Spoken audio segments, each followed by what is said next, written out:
talk to you today about a topic that I just watched on a favourite autism channel that I watch called Someday I'll Sleep Family Autism Vlogs, and the video was called Person First Language.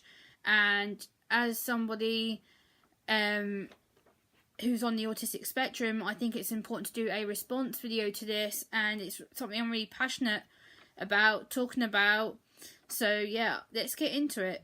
So as somebody with autism, I really identify with this video. She's a mother of autistic children, and she was saying about how she got told off by a mother, a neurotypical mother I believe this was, about how she was calling her child autistic. Well, let me just tell you what I feel about that. That's wrong, that's disgusting, that's ableist language. And also, as an autistic woman, we should be able to identify by calling ourselves autistic, Aspie, high functioning autistic, low functioning autistic. It shouldn't matter about the way that we use the words. And again, it's about self-identity and how we see things. And as somebody on the autistic spectrum, I'm high functioning.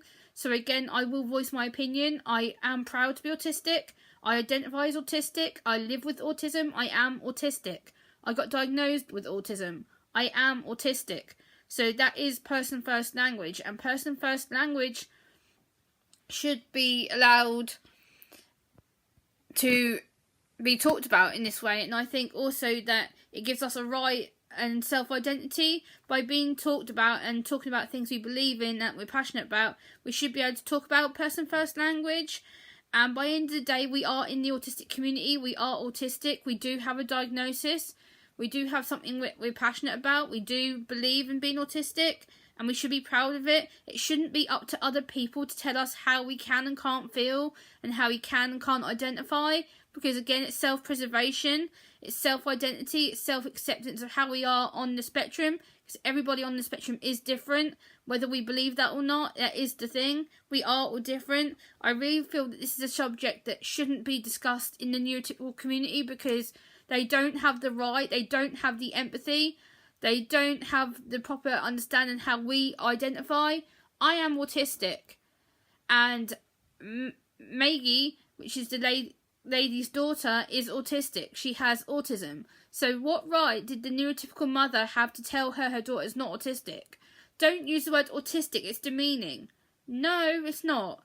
If you ask the autistic community, a lot of autistic people will say to you, I am autistic. I have autism, so therefore it's person first language. It's about self-identity and the way we choose to express. So surely give us all a break. Don't tell a mother off for calling her daughter autistic. Her daughter is unable to verbally tell her mother how she wants to be identified. So surely in the best interest of Maggie and her well-being, her mother should be able to self-identify and self-express that her daughter is autistic. What harm is that doing to her child? Nothing. Her child is being loved and supported by her mother. So therefore, I will link the video that I'm talking about in the video description of this video. I just want to do a brief response video about this, because it really upset me and really wound me up that she was being told off for defending her daughter. It's ridiculous. Stop telling us in the neurotypical community how we can and can't identify. Stop. We are autistic. We are born autistic. We are people in the autism community. Therefore, we have a diagnosis of autism. So please take the time to understand. Get to know us. Don't tell us how we can and can't express. So please hit that like button. Please like, please comment, please share, and please subscribe. Bye, guys.